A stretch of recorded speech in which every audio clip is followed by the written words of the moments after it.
So the first debate is the Vascular Surgery Board, which I think we've talked a bunch about, but hopefully this will be just as entertaining as it was earlier in this meeting. Needs to be independent from the American Board of Surgery. The pro will be represented by Sean Lydon from Cleveland Clinic. Thank you, Sean.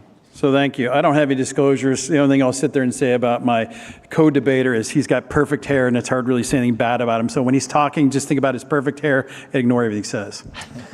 So what are the primary benefits of forming an American Board of Vascular Surgery? Well, vascular surgeons continue to say who we are, what we are, and I would sit there and say, I gave up my general surgery boards, I'm not a general surgeon, and I want general surgeons not to be recognized as vascular surgeons. And recognition by the American Board of Medical Specialties, an independent specialty, we have some secondary things that come that you'd be recognized in specialty assessments, who sees all those polls that say who's the hardest working people, all these things, and you know who's never listed? Vascular surgeons. And so we'd be included in payment surveys. And really, the American Board of Specialties says they welcome new board applications. There hadn't been one in many years to cardiology, which was just rejected. And, you know, all ABS members have an independent RSC, and I know you heard some of this about the other day, but RSCs really control the training of their graduates to develop their programs, and I would challenge that we're at the kind of point in vascular surgery where we're going to need subspecialization. We heard that people can't do everything. So what's the American Board of Medical Specialties? There are 24 specialty boards. They maintain standards for physician certification.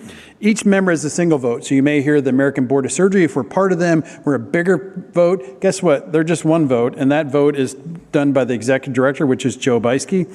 And what happens first, if you want to be an independent board, it first goes to subcommittee. So the cardiology application never went to full committee vote. The subcommittee did not recommend it move forward because there was issues with it.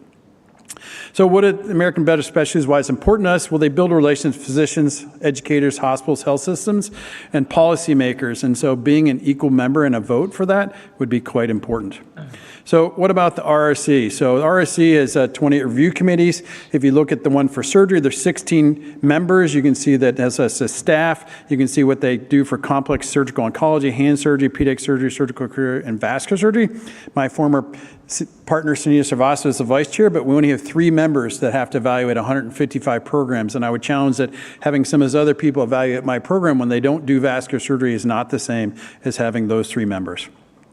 So the ACGME on an independent board, well, we've applied as part of vascular surgery. I have an independent board. We've been denied twice. The ACMG has clearly told the task force they have inadequate funding and no new RRCs will be done. But if you look at, there's no independent board that doesn't have one. And so it'd be a very hard denial to sit there and say as independent board you couldn't get it. So, and why do you need that? Well, you can facilitate more applications. I think at some point we're going to have aortic fellowships, venous fellowships, lower extremity fellowships. We're not going to be interfered by vascular surgeries. You won't have to negotiate with your general surgery program of how it's going to impact their trainees because you're an independent specialty. And then the other things you want to tell you is the economics. So the American Board of Vascular Surgery, we looked at this and we met with some of the independent boards, colorectal, thoracic surgery similar to us, and we figured out is if it took up to 4 years for everybody that's a current VSB ABS member to turn over, it'd be up to $10 million and take 4 to 5 years to pay off. So the SVS also did this analysis. You can see that right now as a VSB member, the ABS has cost me $285 a year. The SVS estimate would be about $5 million. We'd have to get out a 5-year loan. So 185 grand the first supply, 3.2 million the first year. And then depending on how long it takes for everybody to come over, about another 1.7. They said it'd cost between $285 a year to $485 a year till that's all paid back. Well, what about the ABS? They do testing, psychometric, and storage. Well, we can rent that out, but the ABS said they're going to stop doing that for other service lines, but the American Board of Medical Specialties currently does that for a lot of the other smaller boards. And I just remind people, my SVS dues are much, much more than what it would cost me to be an independent board of vascular surgery. So do we have the muscle to be on our own? Well, I don't think we'd be conflicted with the American Board of Surgery. Colorectal surgery, cardiac surgery, urology, orthopedics, you never hear of a conflict with those people with the American Board of Surgery. And most of those issues that affect surgery affect us all. And the other thing is that if there was a conflict, they get a vote, we get a vote. It's just one single vote per each independent board member. So you might hear that, well, hey, the American Board of Surgery restructured. There's 5 equal boards, or there are 2 of the boards that are primary certificate. We all have this great equality. Well, you know, there's still no mechanism for dispute resolution, and we're still not an independent board. We're an independent certificate. We're not an independent board, and we're the only of 2 of the 5 with the primary certificate. So what happens when the members look a little different, and there's a dispute, and it can't be resolved? And I'm going to tell you, in the current situation, we'll never have an independent RSC. So the American Board of Surgery says whose general surgeons are related to specialties. I challenge we're not related to general surgery. If you look at one of the things they say that you do as a general surgeon, they still say in their board site that they're specialized in the area of vascular disease. I challenge they're not anymore.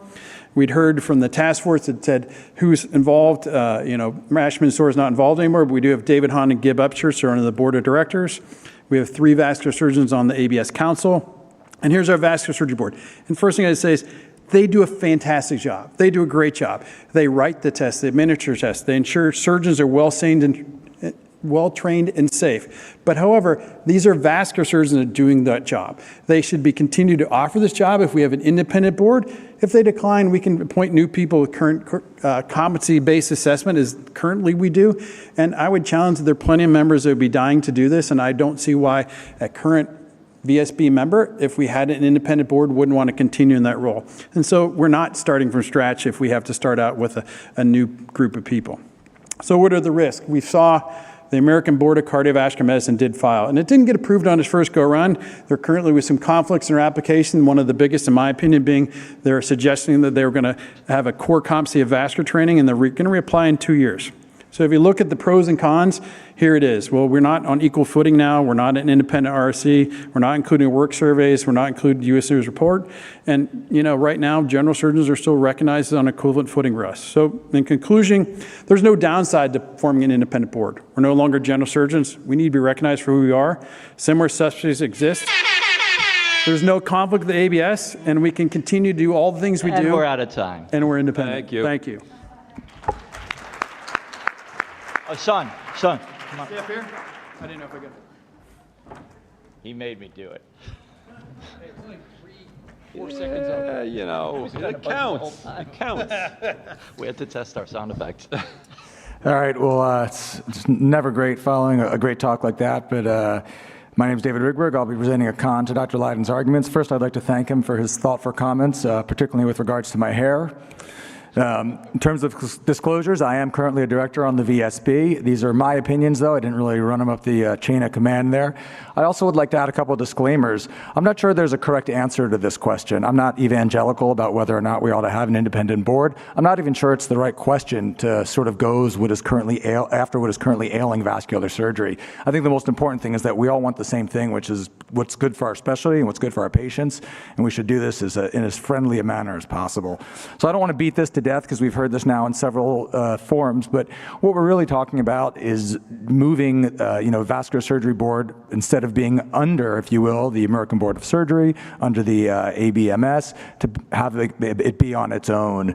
I think it's important just to recognize that the ACGME and its RRC is responsible for graduate medical education, whereas the Vascular Surgery Board is really just concerned with board certification. Things like patient care, provider education, procedural development, things like that, advocacy, that all falls under our professional organizations, notably the SVS and our other groups. We've all seen this figure multiple times. We're pretty small. We're currently situated under surgery with a membership of about 41,000 versus the about 3,500 vascular surgeons, which would put us somewhere between medical genetics and genomics and nuclear medicine in terms of our representation size on the ABMS. This was already reviewed in Dr. Leiden's excellent talk, but basically since 2006, we've had a primary certificate in vascular surgery. We have not had to have boards in general surgery. This led shortly thereafter to the formation of the independent training pathway and other things that had benefited us as a specialty.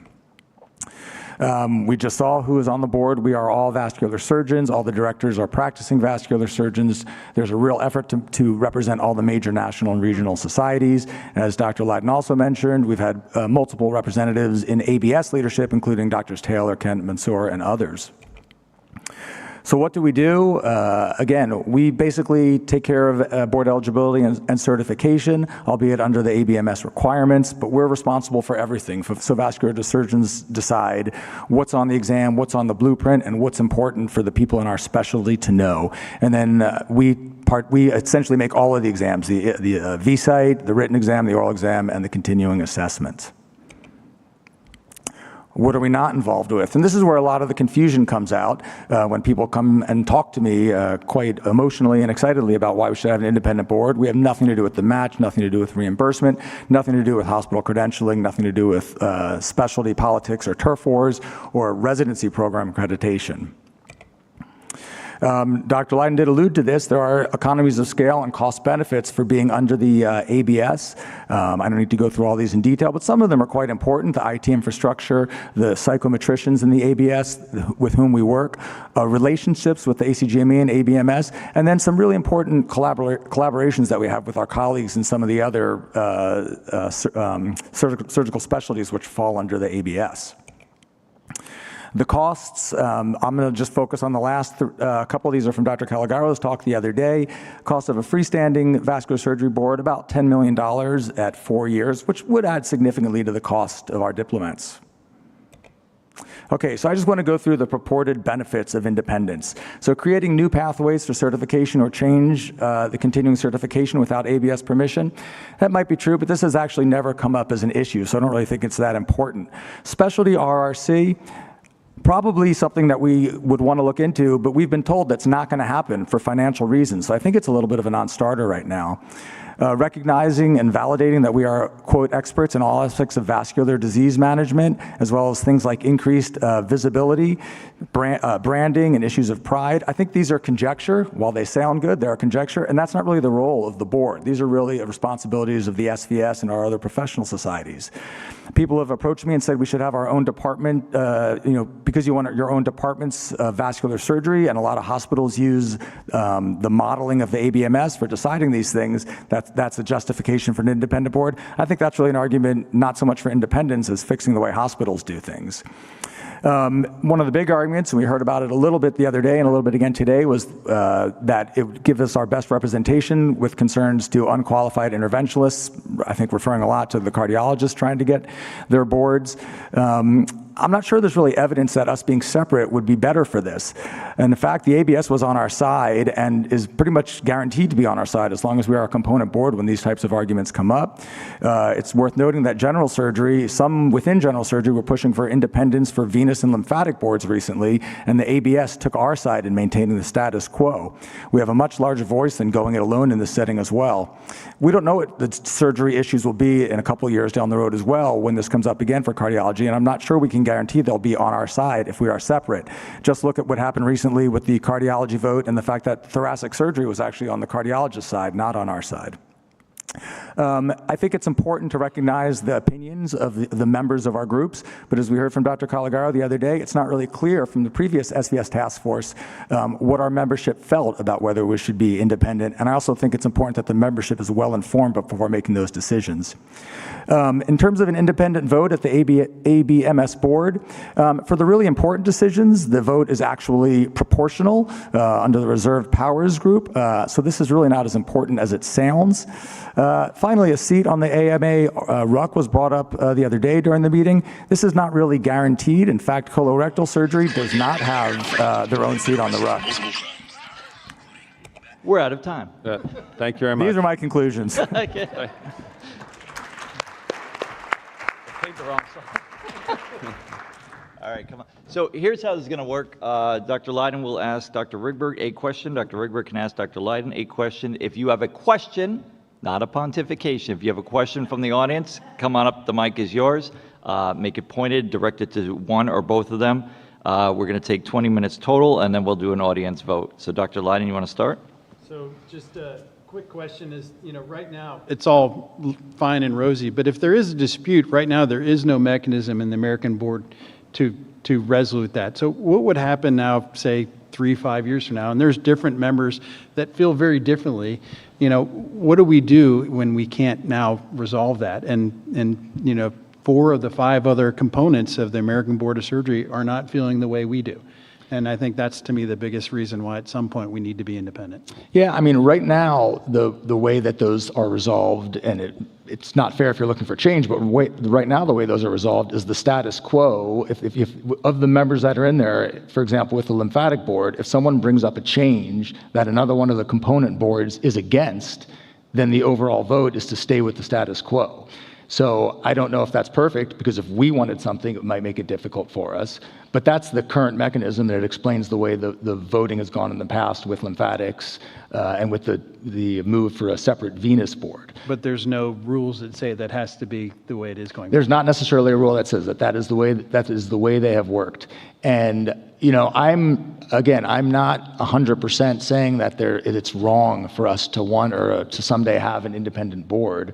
But I think we have to weigh that against the costs of doing so across the multiple things we've discussed. And I think that's one area, at least, where I think in terms of decision-making and the power that we have from being under the American Board of Surgery, I think for now, at least, it benefits us because they really are in our corner and are sort of tied to being in our corner for the way it's been working. That could change, but if that changed, I think that would be a stimulant for us at that point. That would certainly push more to having an independent board.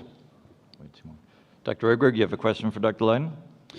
Yeah, I guess my question would be a lot of the thing, for example, in terms of an independent, what happened with cardiology, how does this play out if the American Board of Surgery, along with thoracic surgery and any other groups, decides not to take our side? I think we're kind of in the wilderness then.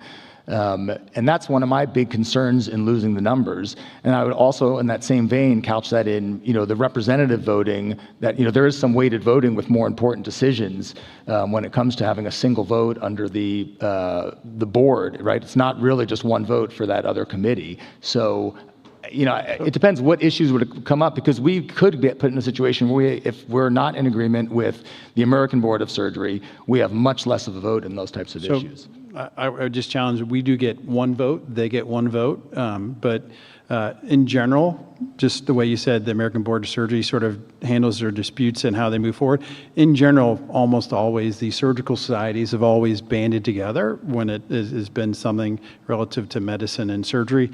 I've been in support of the idea of an independent board for long before cardiology applied. To me, that was just a bigger reason to want to have it, but not the only reason to have it. To me, it's $115 more than $285 a year I'm paying, and we're really in charge of our own destiny.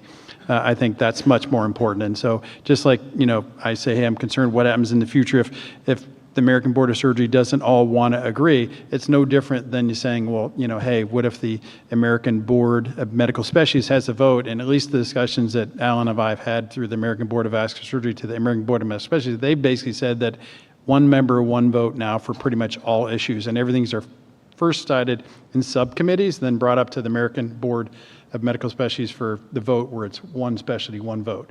But the membership on the subcommittees is weighted based on how many people you have. But it's the eventual vote is 1-to-1. That was a lot of talk about subcommittees. Dr. Money, please make this exciting.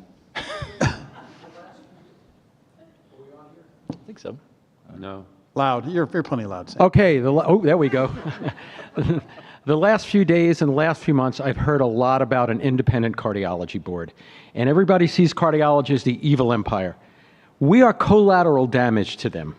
They want to break away from the internal medicine board. That's what they want. So, hypothetically, they're not getting a board because people are standing up to them and telling them no. Hypothetically, they get a board. You think that's really going to change your practice? Because all politics, all referrals are local. If there's a vascular surgeon in the hospital, they do the vascular surgery. If there's not a vascular surgeon, the cardiologist, the IR people move in and do the surgery. So I'm going to ask the two of you, what are you going to do? There are 35,000 of them. There are 3,500 of us. Explain it to me. So I think that's what I referred to at the beginning, and when I said I thought this was maybe the wrong question and the wrong debate. I don't think it's going to make a difference, really, whether we're an independent board or whether we're a still component board in those kind of battles.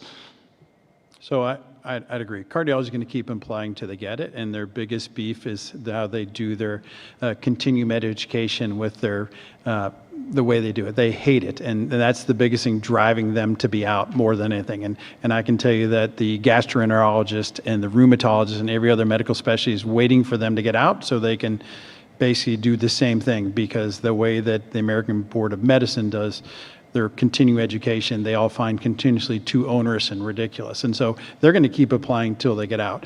To me, it's about where do we go as a specialty? And if we're in the control of our own destiny, which I would agree right now, we're 90% are. But if I'm 100% in control of my own destiny as we want to continue to evolve the next generation of what we do as vascular surgeons and how we certify that they are good at it, that's in us having total control of our own board. And that's why I want to do it. Final question, Dr. Lee. I had a question for Sean. You've done a nice job running Viva and it being multi-specialty. Would that be a forum to talk how each of the specialties can become more sort of independent, if you will, and have those discussions happen? Like, I don't recall in their application through a Viva connection asking the vascular surgery folks, hey, what do you think about this? So I cannot speak, because I'm not part of the executive board of the SVS in terms of what the discussions were, but the American Board of Cardiology did ask for what our thoughts were. And you know, as a vascular surgeon, I'll sit there and tell you that I've seen radiologists really good at vascular disease. I've seen cardiologists good at vascular disease. And what my stance is that we're the best at it. We'll do the most of it. But the fact that other people are going to do a lot of what we do, that horse is left. And I think that in terms of medical specialties, we'll probably find many more times that if cardiology is an independent board, that our thoughts will align closer to them than the American Board of Surgery, because we're dealing with the same patient population. And if we really want to put patients first and the society first, that's where it should go. All right, I guess to be scientific, I should have polled the audience ahead of time, but I didn't. This isn't science anyway. All right, who wants to break off and have an independent board? Raise your hand. Mostly front row people. All right, who wants to remain in the American Board of Surgery? So if I can have one ask of everybody, there's currently an email you all got from the SVS. There's a agency that was helped them to create a poll that might have went to your spam that has the executive summary from the task force. If I ask everybody to do anything, read it, learn about it, and then put your opinion in. Because the one thing that the members of the American Board of Vascular always have wanted is people to understand the options before you vote. And I don't think there's been a lot of announcement that that's out there. And I think most people I've asked in the meeting haven't found it in their in-basket. But it does have the executive summary of the task force that spent over a year trying to get all the information, the pros and cons of all these issues. Fair enough. I think you lost, though. All right, thank you very much.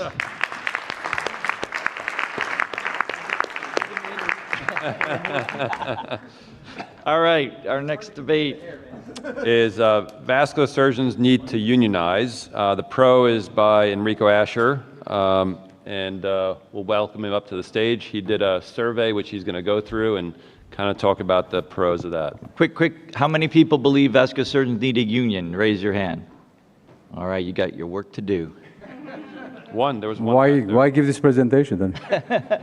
You're changing minds. Well, thank you very much. I'm going to talk to you about something I'm not so sure I'm really defending, but I think it's good to start the conversation because this may end up to be a very important issue for the future generation.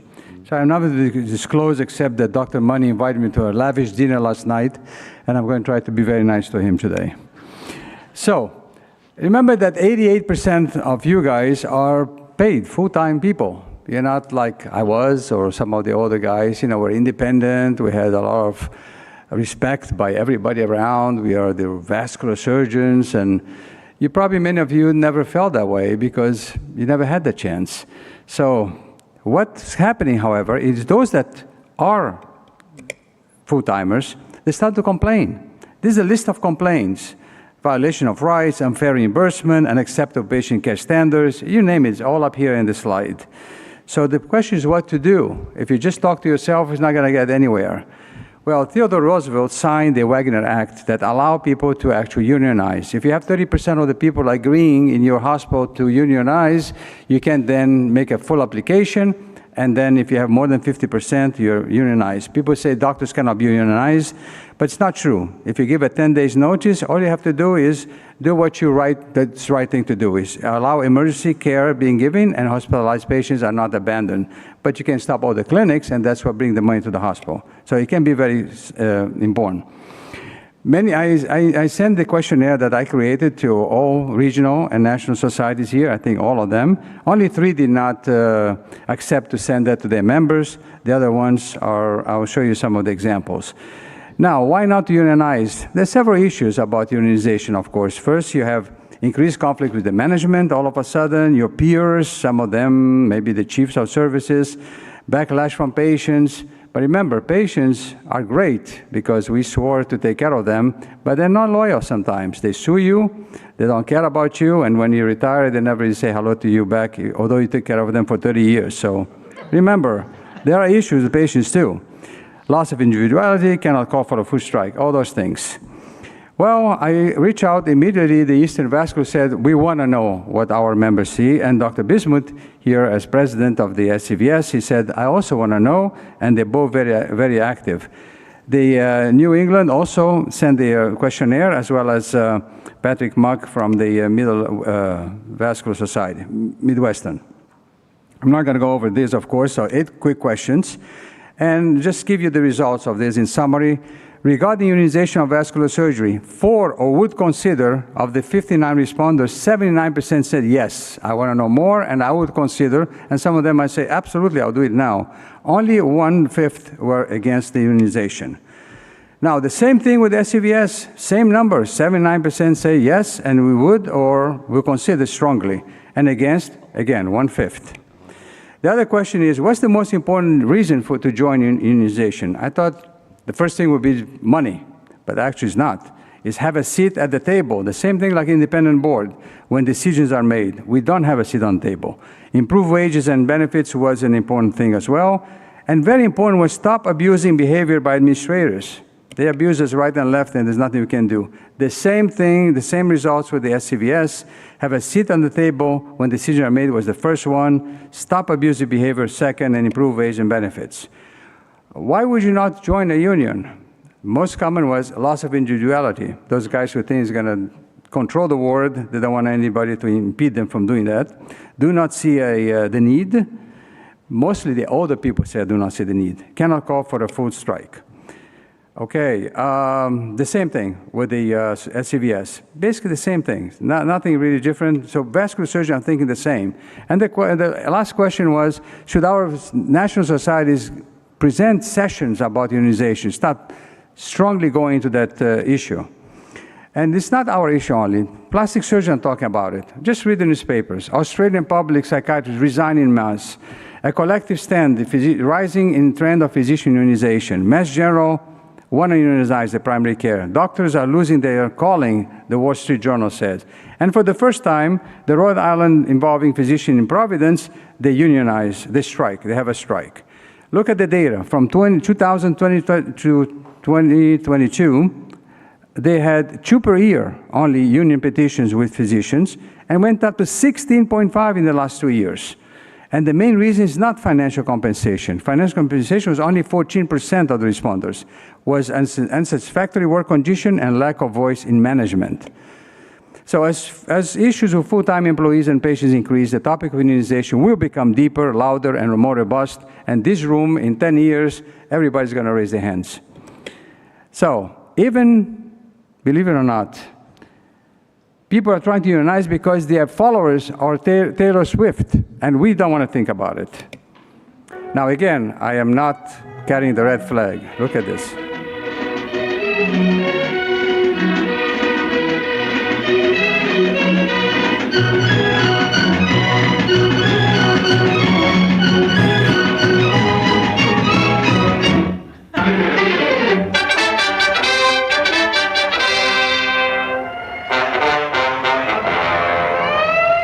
I'm not the leader. Thank you very much.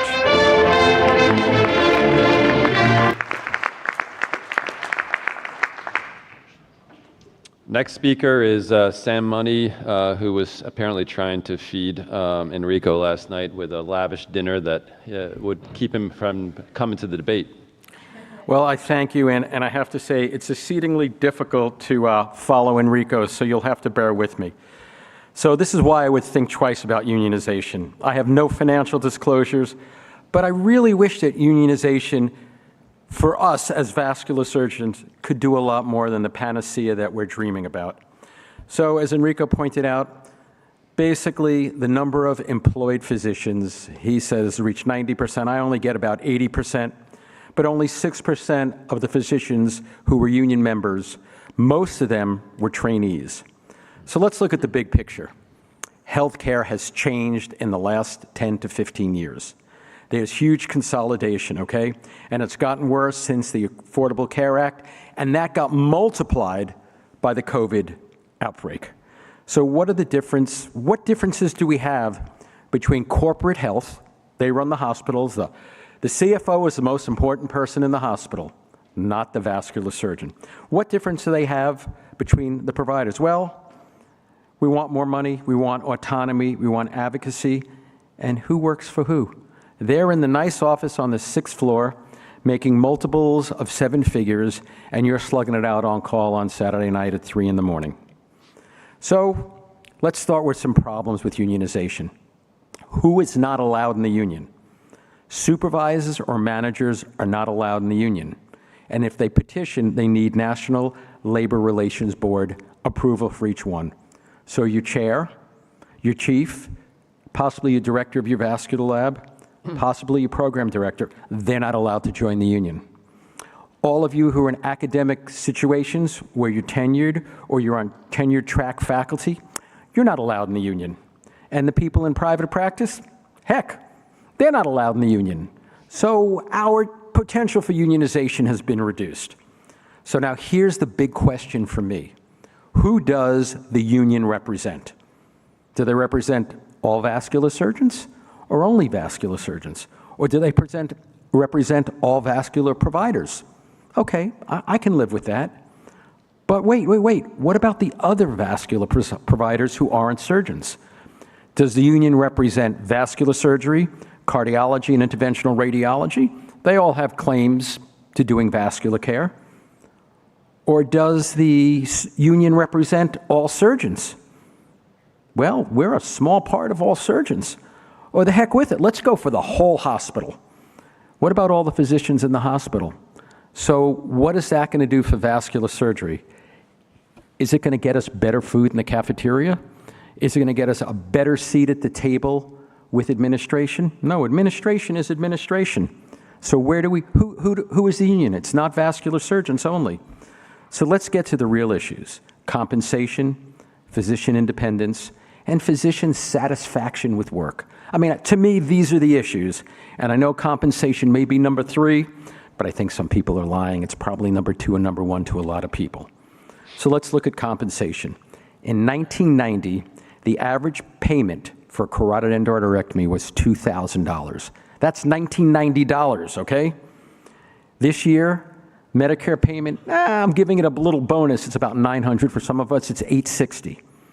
Add the cost of inflation, add everything together, we are down in reimbursement for this procedure 250%. Can a union make it better? I thank everybody in the world has seen this, so I thank all of you for seeing this in the past.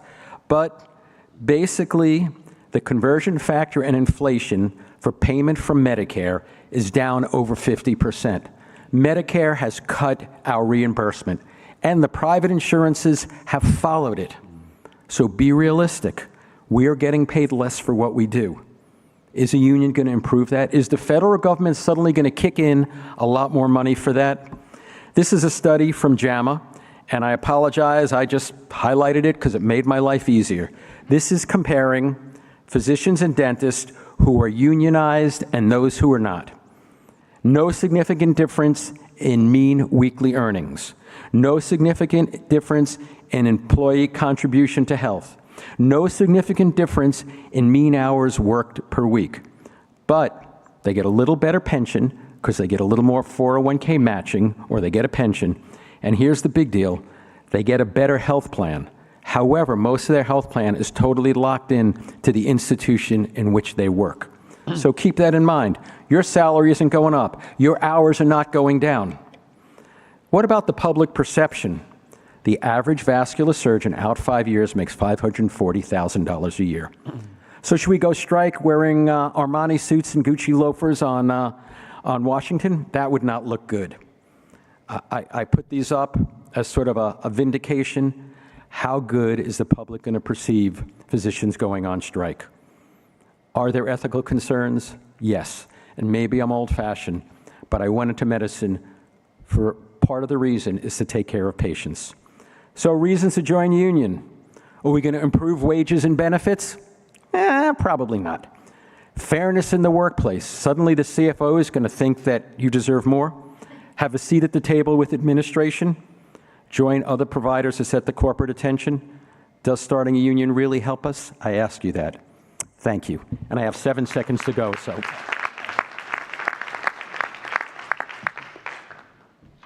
All right, Dr. Asher, do you have a question for Dr. Money? So many questions for Dr. Money. Why is he depressed? He has absolutely no enthusiasm or no hope that anything would change. He's going downhill. I think he needs a Prozac at the end of the day. Sam, you said that you cannot fight it, that fighting is not going to get us anywhere. Where does it come from? We always fought. We fought to have an independent specialty. We fought to be vascular surgeon. We are originated from general surgeons and cardiac surgeons, basically. But we fought, and we developed our specialty. We are better than most people, most other specialties. Why can't you believe that by unionizing, we can even be stronger and have a seat on the table where we can actually discuss and manage the hospital, manage the administrators, or the CEOs are making $80 million and have 2 pensions plans, not to cut our salary. I'm not talking about the current salary. I'm talking about the next year. The trend is that we are going to be cut more and more, particularly when they pretend that we don't have a loan because now they're making medical school free. And they're only doing medical school free so they don't have to pay. They get that money from donation, and they don't have to pay the surgeons then, so they tell them you don't have a big loan. So the future is bleak if we don't fight it. Enrico, I think the whole problem is that the healthcare milieu has changed. We made a mistake 10 and 15 years ago, not just vascular surgeons, but physicians in general. We delegated the financial part of running the hospital to administrators.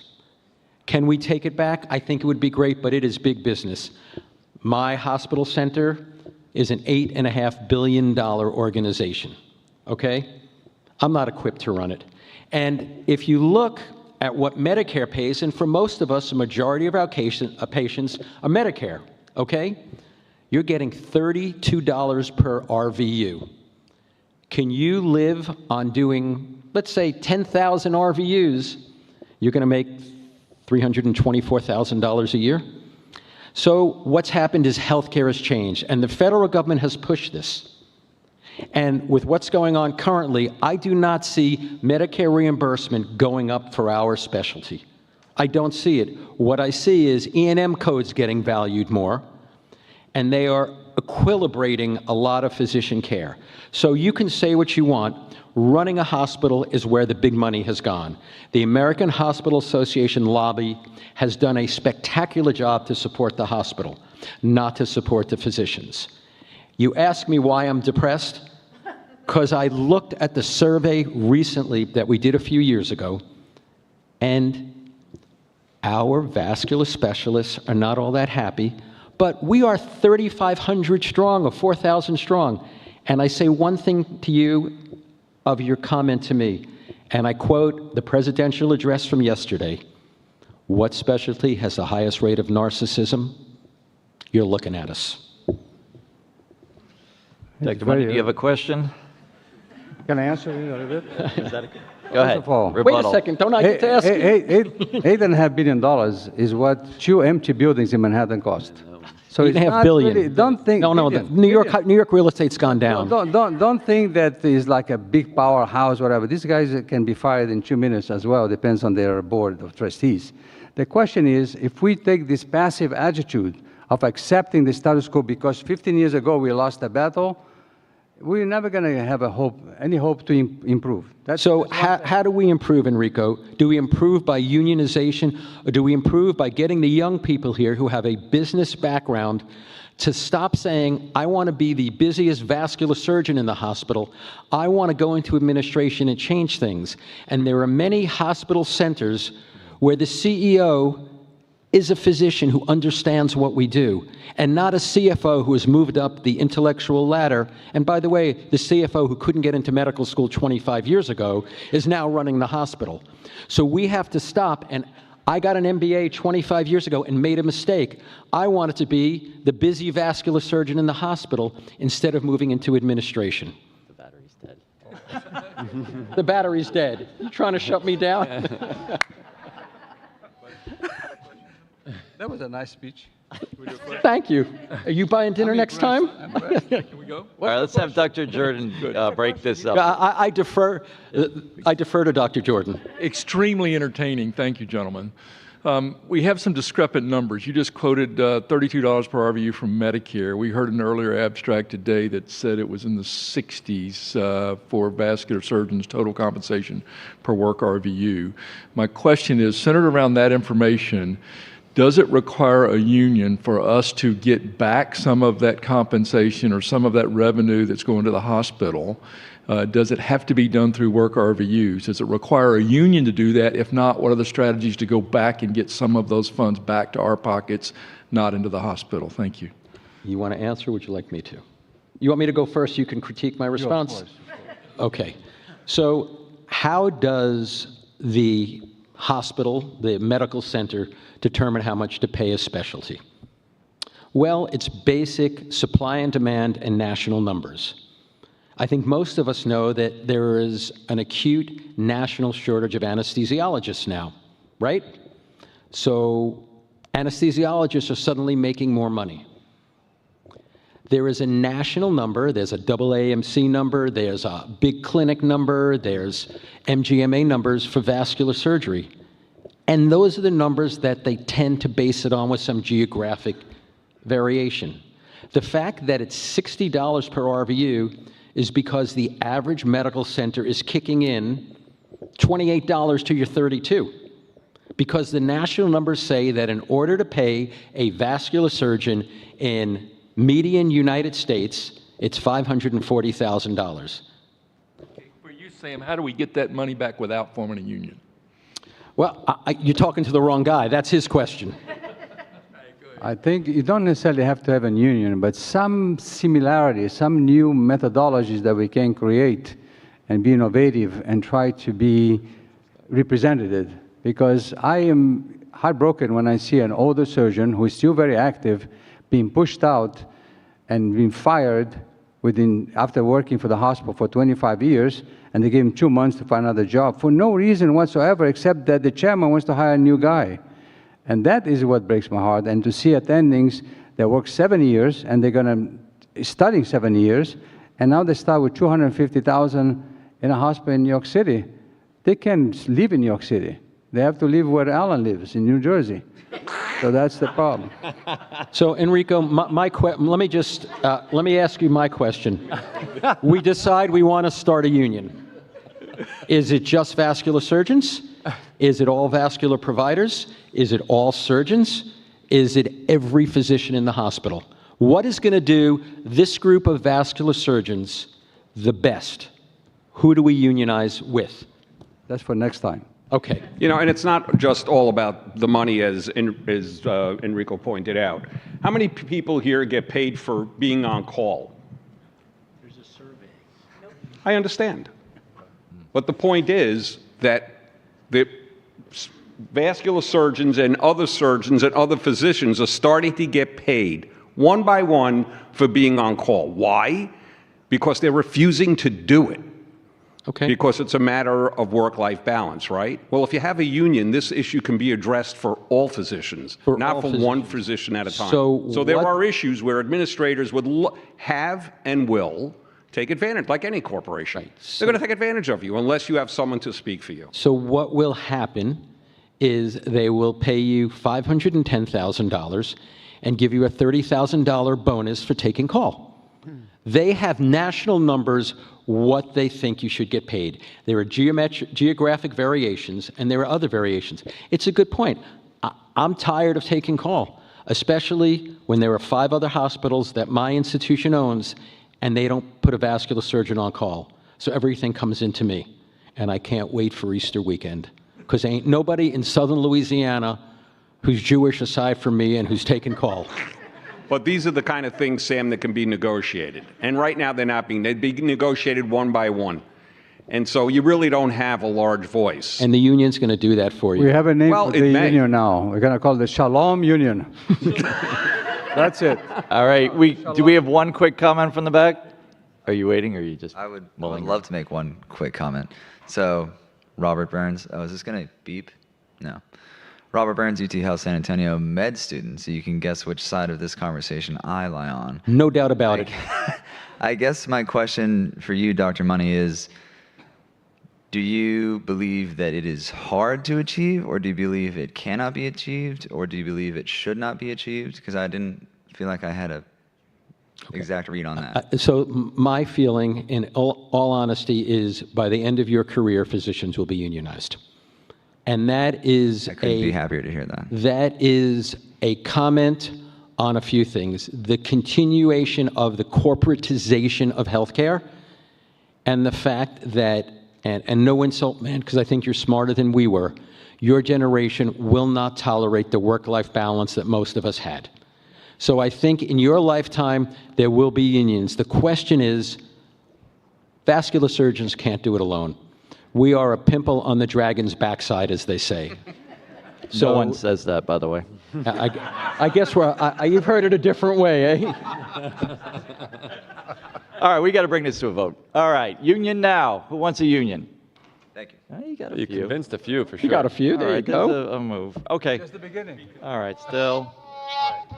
All right. Okay, we're going to bring up our next. There's a bit of a disclaimer on this next debate. Nice job.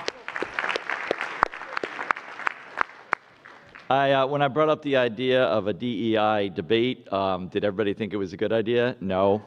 Did anyone think it was a good idea? No. Did our debaters think it was a good idea? No. But I begged them anyway, so please be supportive because they're pretty much here against their free will. So we picked the topic, disparities research is worthwhile. For pro, we have Dr. Olga Sadzev from University of Pittsburgh.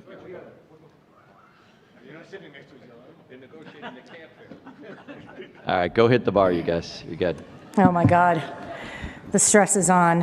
Okay, well, thank you very much for engaging me in this topic that I didn't really want to engage in.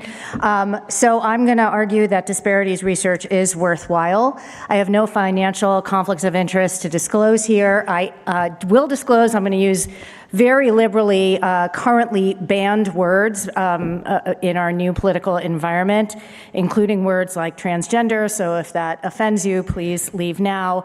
And also, if I get arrested after this, please, my son is here with me. Someone please get him home to Pittsburgh. Okay, so just some personal influences guiding my diversity work. I was born in New York, but my parents are from India. They were colonized people at the time of when they were children, but they were forced through a very brutal partition of India. They were displaced. They were really brutalized by that, and so that really influences me. They came to the United States of their own free will, so they at least had that privilege. I'm also very much under the influence of this woman, Bell Hooks, who recently died.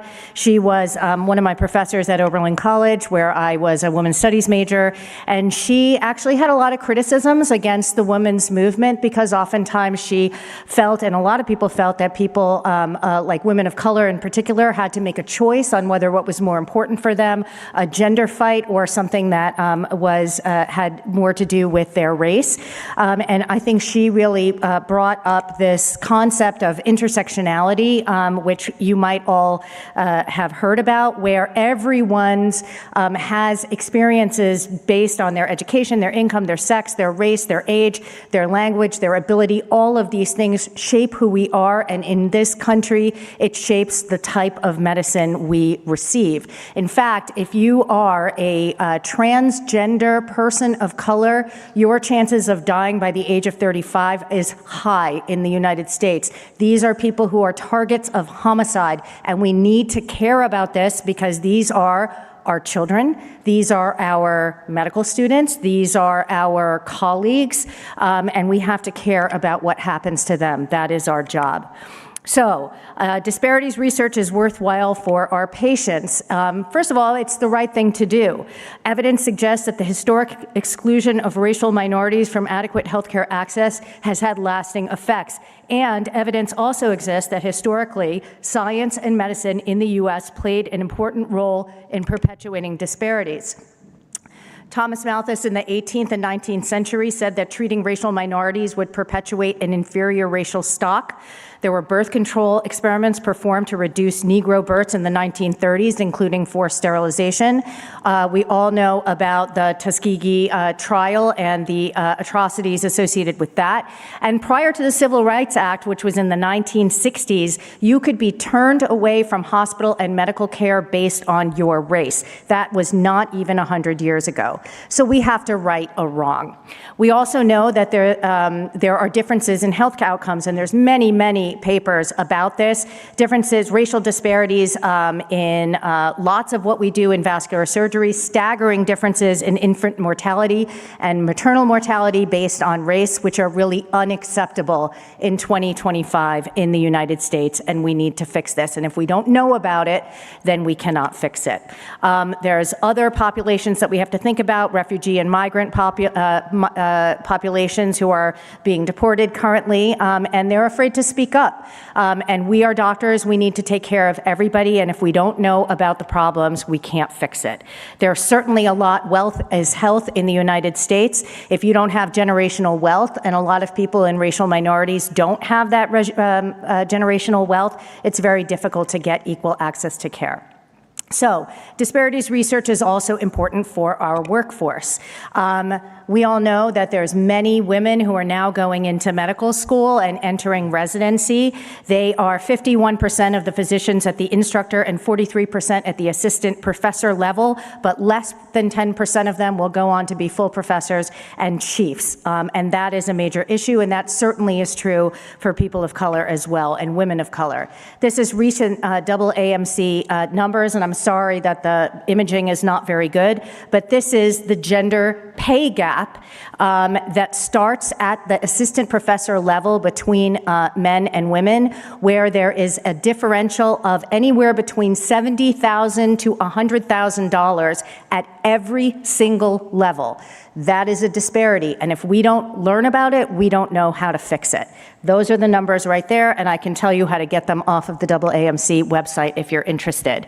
When it comes to underrepresented in medicine, the numbers are not very impressive, and in fact, our own Dr. Rowe, who's going to be debating me after this, was part of a paper for the DEI task force where they said that the SVS has done a good job at trying to improve representation for women, but maybe less good at improving representation in societies based on race.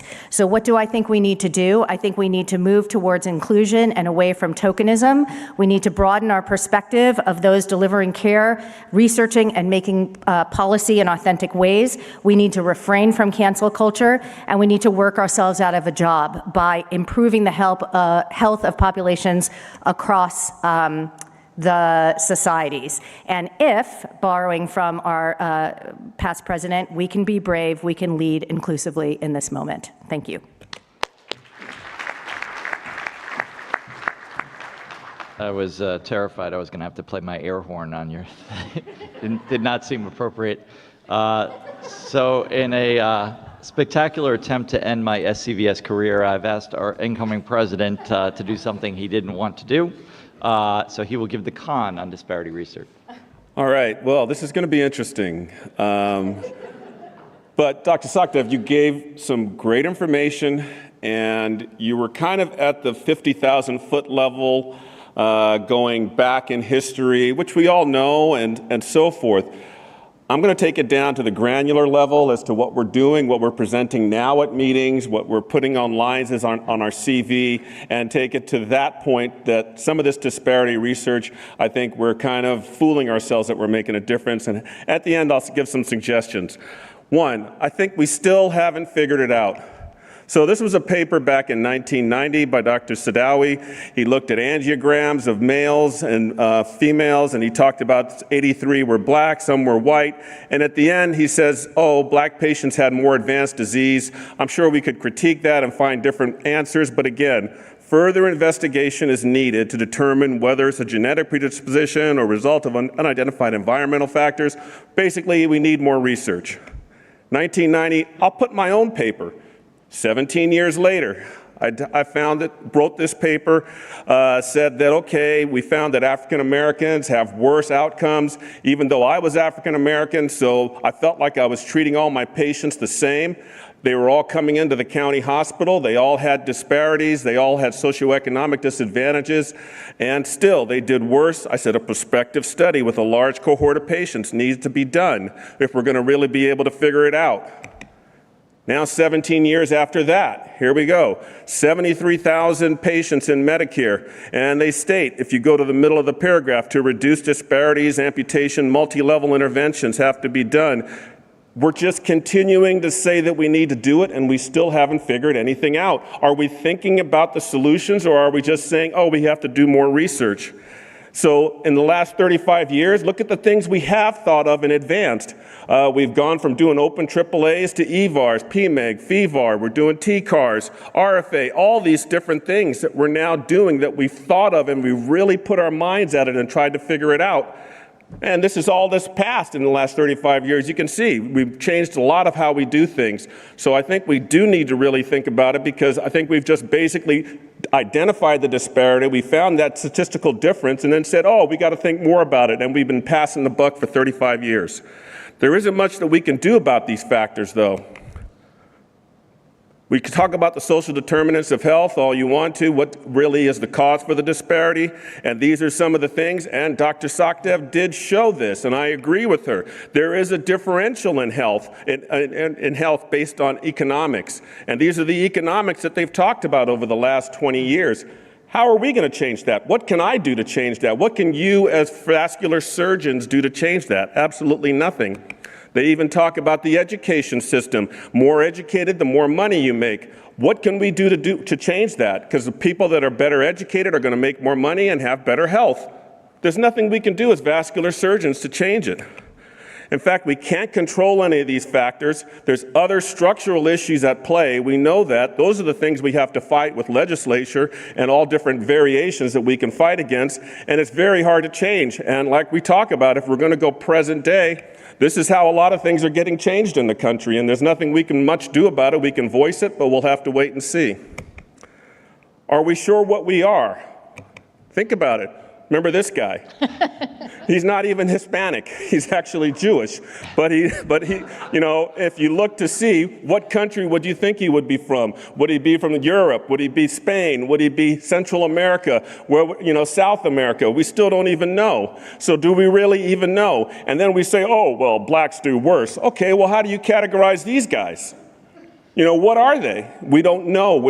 It's hard. We're a melting pot, and we're becoming more of a melting pot. 2020 census, 2010 census, you can see the diversity index is increasing, and those of 2 or more races has doubled. At least that's what's been reported, and it's going to probably continue to double because that's just how we are in society.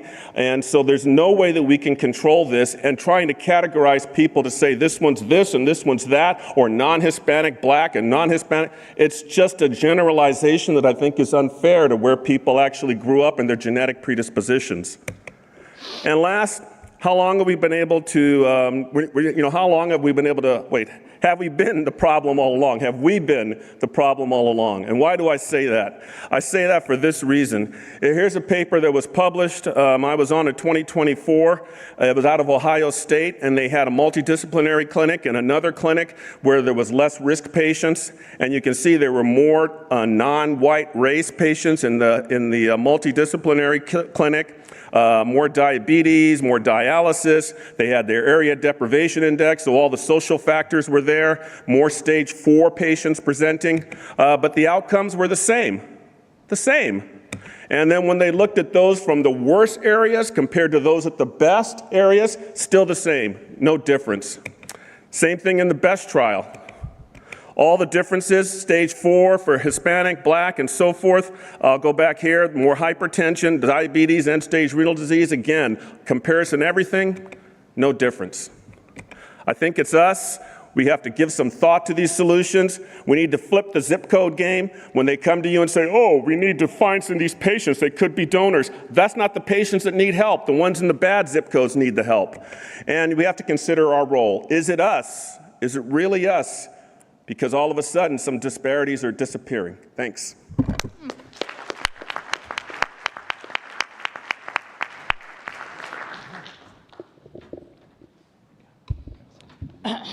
So do I open with the question? Yes, sorry. Thank you, Dr. Rowe. By the way, we served on the DEI committee, which, am I allowed to say DEI? Together. It seems to me like you were contradicting yourself a little bit there. Like, I think that there were some moments where you were saying, like your last comment about the zip code game is, yes, you're recognizing that there are people from a certain zip code that may need more of the attention than, people from other zip codes. And I think also, that's my first point. And the second point is, if you don't know about it, how do you even come up with solutions for it? And I think actually our societies are doing a good job at trying to get into communities to do better education, but we only can do that because we know that there's a problem, because we studied it.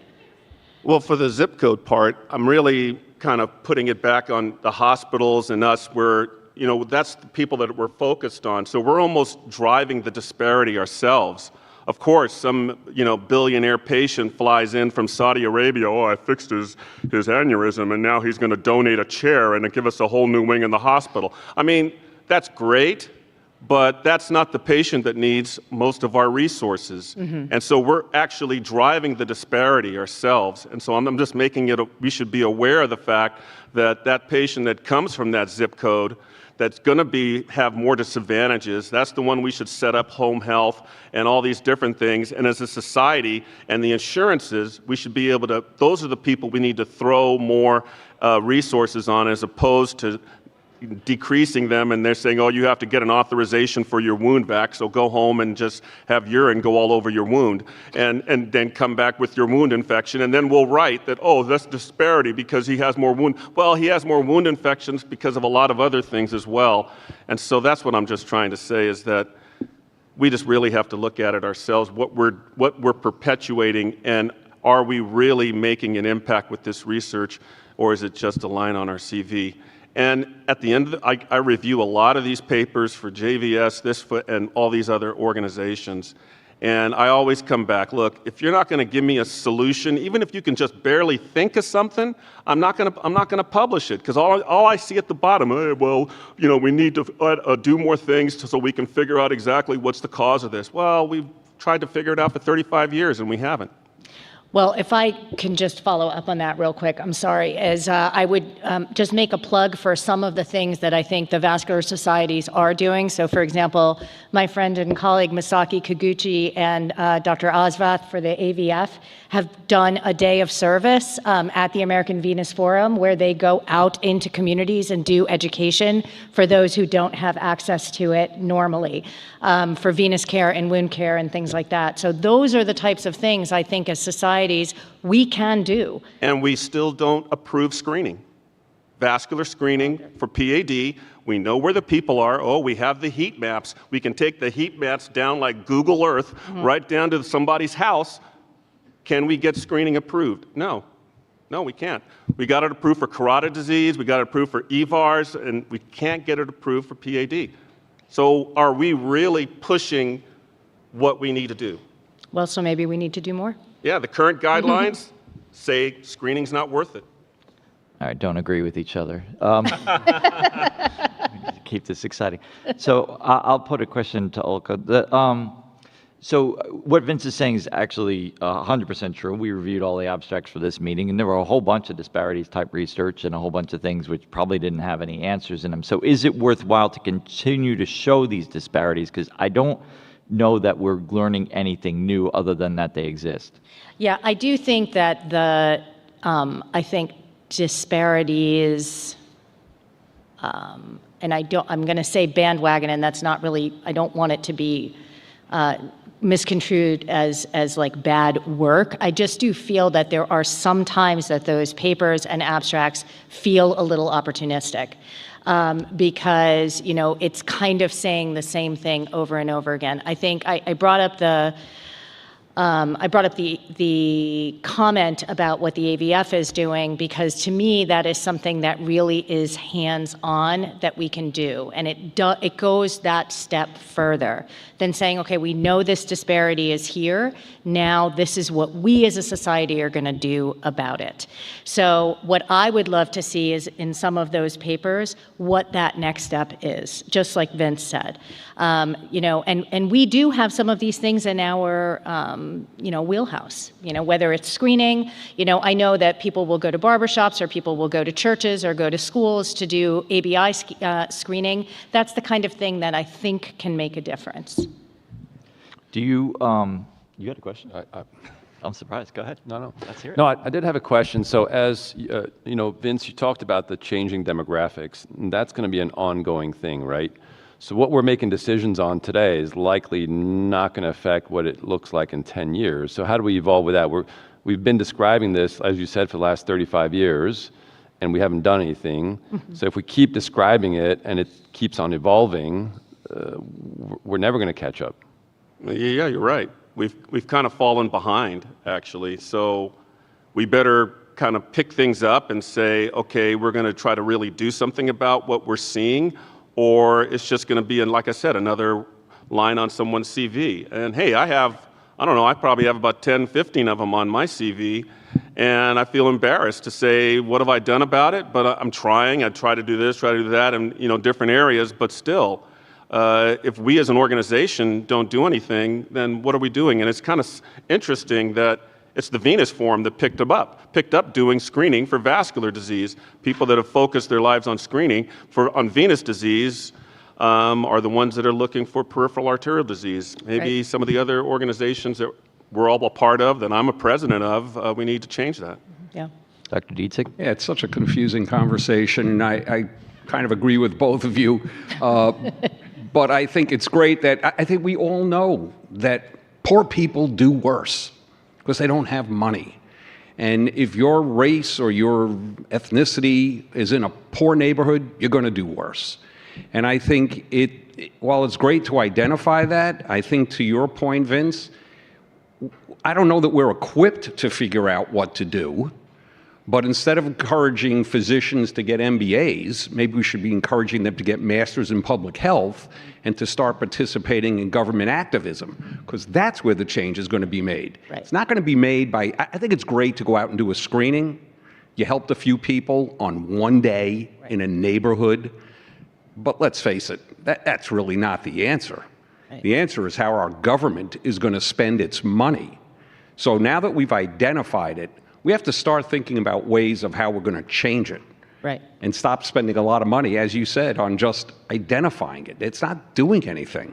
Right. So- Well, it's such a good point. There's the sugar lobby, there's tobacco, there's food deserts. Like, there's so many things that seem well beyond our scope to address. But I believe that one-on-one interactions with your patients does have an effect, because then they'll go out and tell their family. And so we can be that advocate. And I think that that's what we do as vascular surgeons, where we are just as much about conservative management as we are about interventions. And Well, I think that's great. We haven't seen a lot of papers, though, on speaking to your patient, and we haven't seen that. Right. And I think that's what we need to start seeing more of, but also the big picture. And are we capable of changing it? What are the ways we can possibly change it or influence it, and stop just identifying it? Yeah. We know that poor people don't do well. So I have one question then to my fellow debater. So how did those last couple of papers show no difference? They showed it, the area deprivation. The BEST trial went through race, although it wasn't, constructed for that. How did we get there? Yeah. So what is the factor that now eliminated this disparity that we've written about for 35 years? So I wonder about the BEST trial because that's a well-funded, randomized trial, and we tend to know that people just do better in trials like that. So is that the reason why? Is that people were just paying more attention to all groups? Maybe. I don't know. And that's why I said, we have to really be honest. Is it us? Is it us? Dr. Harris? So first of all, Mel, I think this is a good idea to have this discussion because there is an issue, which is, Thank you. I agree with Vince's point that we can't just keep bringing up the same database information because that's not getting us anywhere. But on the other hand, Alka's points that we do need to continue doing it. We just need to change what we're doing. We need to get more granular. We need to look for trialing solutions. What we still don't know, just like with the women, is some of it may be biologic. Some of it may be societal. Some of it may be education. Some of it may be ability to get there. I mean, there are a whole host of factors that we don't understand. And we need to get away from the blip that we've seen it on the VQI or whatever data, because the database data is no longer helping us. We know the blips are there. The question is, what can we do and what parts can we impact? Another thing we can do is we can work with our industry partners, and we've talked with them, with the women's group too. We don't even have enough African American or underrepresented minorities in trials. Why? Because it's easier to get the white guy in a trial. Multiple reasons. We have the same issue with women. Now, if the government mandated it like they did for NIH grants, it got done. Our industry partners, and I don't blame them, but they want to get their trials done. But we need to push back and say there have got to be ways that we can include people so that we know what are the outcomes. Is it that the devices don't work? Is it a different disease process? Or is it more social determinant issues? So I think what we need to do is take this to another level and push better research. So not that we don't want to do research, but you're right, the research that's just another VQI paper, another NISQIP paper, that's no longer helpful. Thanks. All right, last two quick questions because we got to wrap up. Yes, quick point. I think for trials is care coordination, and that's where we need to invest. Government to invest in care coordination for these priorities. I think that's a good point. Maybe we need more of it at our institutions. Well, the NIH is not, you're not even allowed to mention diversity in NIH grants now. So industry will need to help. Mine is more of a comment. It's a little bit different than what's been discussed. I think that I work part-time in a very underserved area and part-time at our main hospital. And it's funny, when you're there, people come. And before we got there, it was extremely underserved, and the vascular care was very, very deficient. And now we're there, and people come because there's a vascular surgeon. Right. And my thought is, I think it's hard to incentivize young vascular surgeons or graduating vascular surgeons to go in the community because they want to do the big cases, they want to keep their expertise. Some form of hybrid like I'm doing, I think could be a very nice idea where if you get the young people to serve these underserved communities, maybe that's the only way that we have now to actually make a difference. I like that. All right, this is an issue too complicated for air horns or voting, so I just want to thank them both, very brave people, for enlightening us. As the last academic piece of this day, we're going to just announce the poster winners for the different sessions. So for aortic, we have local complications of cervical debranching during thoracic and arch endovascular aortic repair, benchmarking the gold standard, Michelle Manesh. And these are all being presented tomorrow, by the way. On the dialysis portion, we had vascular injuries secondary to penetrating, what doesn't make sense? Miscellaneous. Yeah, okay, all right. Vascular injuries secondary to penetrating neck trauma, Anish Patel. In education and training, we had blinded video analysis as a tool to reduce gender bias in surgical resident evaluations, and that's Jorge Solca Flores. For cerebrovascular, exploring outcomes of urgent and emergent carotid vascularization in the VQI, Elisa Karen. Miscellaneous, diagnosis and management of axillary branch aneurysms in high performance athletes, John Cabot. And then in PAD, operative duration is associated with postoperative complications and infrainguinal revascularization, and that's Alistair Fletcher. Congratulations to all the winners, and we look forward to hearing your talks tomorrow. Thank you. Hey, Alka, is this your phone? Okay. Yeah, go ahead. Reception, 6 o'clock, Zanzibar.